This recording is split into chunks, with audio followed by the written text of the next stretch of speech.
Good afternoon and welcome to the program Beyond the News here on The Nation Online TV. My name is Yewande Fasan and I'm here with my guest and analyst, Mr. Abimbola Olakunle. Welcome to the show and how are you today, sir? I'm fine, Yewande. Good afternoon. Good to see you. See you, man. All right, without wasting much of our time, I'd like us to, get straight to the business of the day. But first, we'll take the headlines from our different national dailies, starting with the Nation newspaper. And both the nameplate headlines, we have Lagos critical to Nigeria's world power dream, says Sanwo-Olu. Abimbola unveils roadmap to reform education in Edo State. PDP's open tickets in line with Olakunle Ashim's position on zoning. The major headline here reads, Tinubu reforms revolutionary. This is coming from ex-speaker Dogara. Over to the Punch newspaper. Tinubu returns to Abuja after cutting short Paris leave. Nama pushes for tariff hike, airlines kick. Army arrests notorious IPOB commander in Imo. MG unveils agric reforms, moves to create 21 million jobs.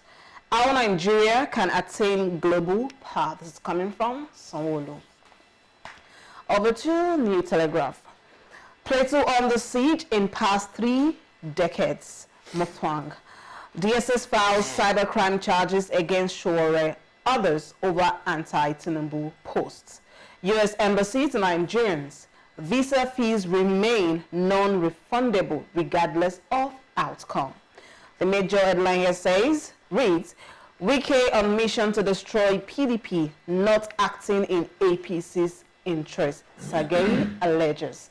So we're just going to go straight into the analysis. And I'd like us to take the first, story from the Nation here that says, Tinubu's reform revolutionary. I'd like to read from the lead here that says, President Bola Ahmed Tinubu's economic reform program is a revolution, the most far-reaching in many decades of Nigeria's nationhood, a former House of Representatives Speaker Yakubu Dogara said yesterday. According to him, the president inherited an economy in comatose which needed such bold and courageous decisions to pull it back from the brink. And I also like to pick a particular paragraph here that says, this is a legacy that would impact generations after us and cement President Tinubu's place in Nigeria's history as the undisputed most consequential economic reformer of our time. First off, I'd like us to, first, do you agree that, many would say, every season, year after year, there's always, Nigeria is just never fit for any administration to just take over and it's okay. There's always something that has gone wrong that needs to be fixed by every administration. And now, Dogara is saying that Nigeria was in comatose and, it was not all of that when the president, attained this position. And now, he's calling him the greatest or the biggest reformer of our time. Would you agree with that statement? And within the time he attained the position, and now, what would you say, the president has done differently from when he took it? Before I go into that, there is this linguistic lexical howler. Okay. That's a Guinness way.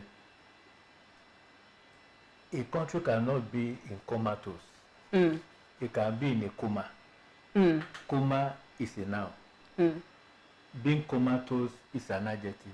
You can be a comatose country, but a country cannot be in comatose. Several newspapers have been using that linguistic lexical howler. And before you know it, we generate another band of illiterate Nigerians. So please, it's always Nigeria is in coma. Not comatose. Nigeria cannot be in comatose. It's bad English. Whoever is using it, they should correct it.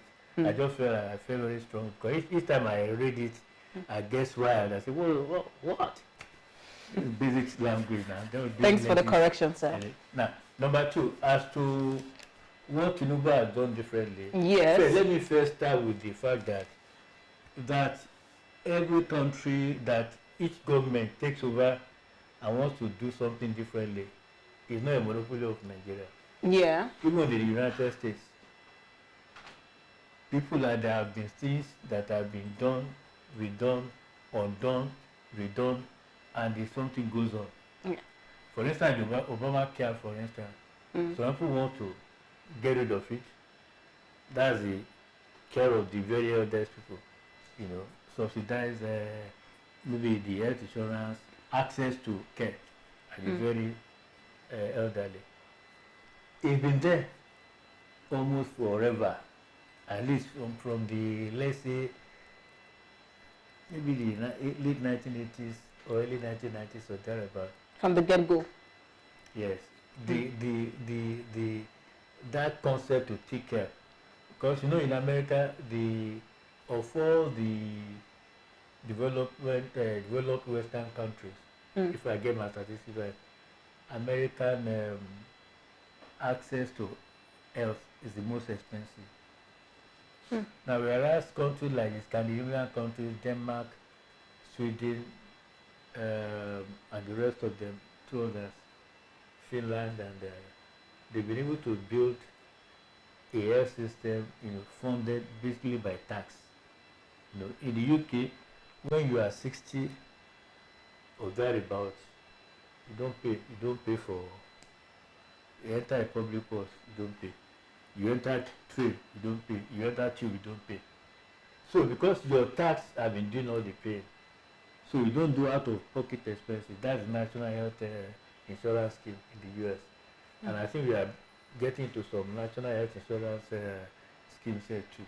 Oh, really? Yeah, we will. Nobody is inventing you. They are just doing part something. They haven't said that. I think the president has done one thing. First, let me confess, I never was a fan